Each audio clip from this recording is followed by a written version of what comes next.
দেখি আপনার ইসলামিক জ্ঞান কতটা।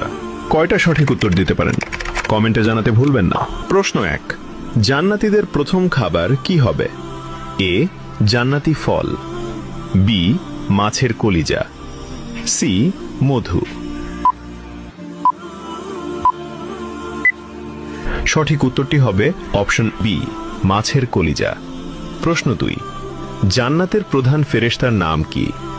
এ, মালিক, বি, রিদওয়ান, সি, জিব্রাইল। সঠিক উত্তরটি হবে অপশন বি, রিদওয়ান।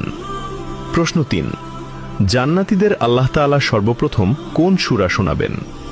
এ, সূরা ফাতিহা, বি, সূরা রহমান, সি, সূরা ইয়াসিন। সঠিক উত্তরটি হবে অপশন